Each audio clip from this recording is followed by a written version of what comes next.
Encephalocele. It is also called cranium bifidum. It is a type of neural tube defect characterized by sac-like protrusion of the brain and the membrane that cover it through the opening in the skull.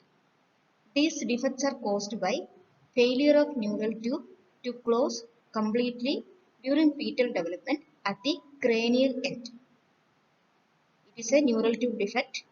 It is a sac-like protrusion through the opening that are seen in the skull. It is due to failure of development of neural tube at the caudal end or at the region of the neural tube from which the brain develops. Here is the image of encephalocele. Here is a defect in the skull through which the brain matter and the meninges surrounding it protrude like a sac-like structure. And this structure may be covered by skin or thin membrane. The protruding sac usually located at the back of the skull, that is in the occipital area. So this is the occipital encephalocele, but it can be located on any part of the head.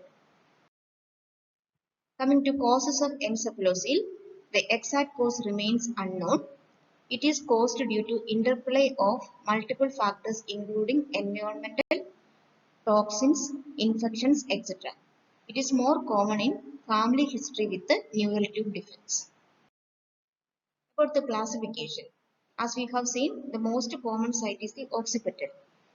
It can also seen in other parts of the head like the nasofrontal region, that is present in nose and the forehead. Nasoethmoidal, present in nose and ethmoid sinus. Nasoorbit, in the place of nose and eye. Encephalomenincocele, if the brain tissue is involved. Meningocele, only meninges with the CSF is involved. The brain matter is inside the skull only, but only the meninges with the CSF is protruded through the skull defect.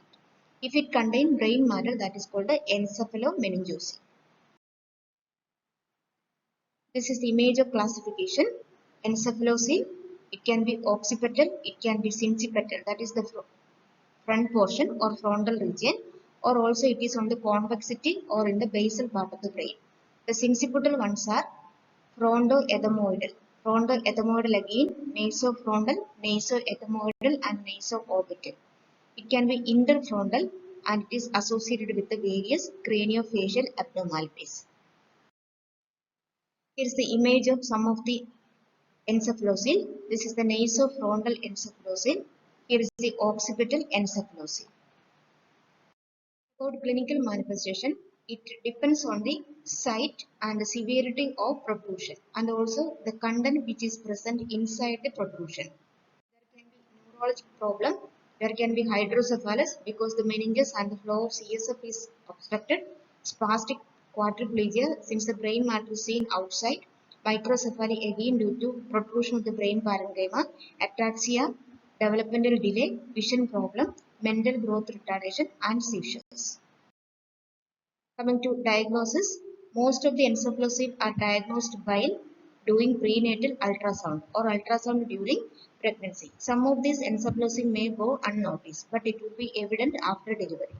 Then prenatal ultrasound may be complemented with the prenatal MRI for further details of knowing the abnormality. Coming to management, the management is essentially surgical intervention. It is done between birth and 4 months of age, depending on size, location, and associated complication. The aim of surgery is to place the protruding tissue back into the skull and remove the sac and correct the associated craniofacial abnormality. This is the image of the child with the frontoethmoidal encephalocele before surgery, and this is the image of the same child after reconstructive surgery. This is the end. Thank you.